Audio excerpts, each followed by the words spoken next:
بسم الله الرحمن الرحیم. زما نوم احسان الله دی. طارق زمونږ کلیوال دی. ته زمونږ اتبراري وکړه. اتبراري کې دا ثابت شوه چې بھائی هغې زما ځمکې باندې ناجایز قبضه کړې ده. زما اعلی حکام نه ډي ایس پي نه ډي پي او نه ډي آی جي نه افسرانو نه اپیل دی چې ما سره د انصاف وشي. انصاف ما سره ونه شه که نه زه به چوک کې خپل ځان اوسېږم. افسرانو ته زما اپیل دی چې ما سره انصاف وکړئ. زه ډېر عاجز یم، مظلوم نه زما پلار دی نه زما ورور دی، زما هېڅوک نشته. برای مهرباني ما سره انصاف وکړئ. دا ښځه خاوند دواړه ما بلیک میل کوي. نن تاسو له د پریس کانفرنس مطلب څه خبرې من تاسو دا فیصله وکړه چې ما له پریس کانفرنس وکړي. نن څه واقع شوې ده؟ واقعه دا وشوه چې دغه د داسې ورته دغه جرګه شوه مخکې د شپږ اووه کلونه کیسونه دي. جرګه شوه نو هغه کس ته ما ووایي چې کابل اکنواز نوم دی، زما ماما زوی دی. هغې ته ما وایي په 20 تاریخ باندې به مونږ جج مخکې پیش شو. زما خانه به اکنواز شي، اکنواز به دا موجب استاد به زما خانه شي، اکنواز به تغیر خانه شي، طارق خانه به شي. جج مخکې به بیان کنم بند کو نو بس خبره ختمه. دیوار سره به د دې کار نه دنه به زه نه راځم، بار په دا نه راځي.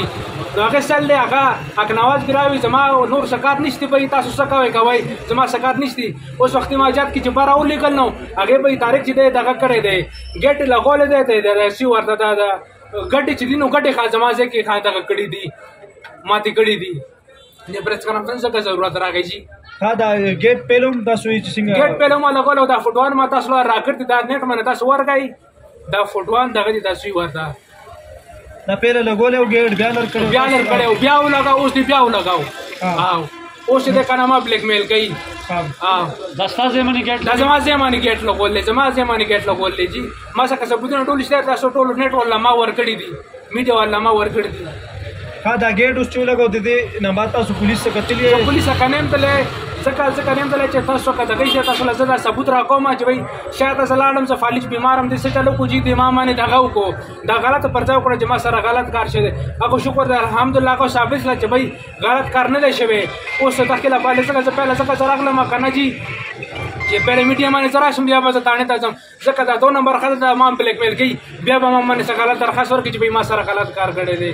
برای مهرباني مال انصاف وکړئ چې ډېر عجیب غریب سره یم جي.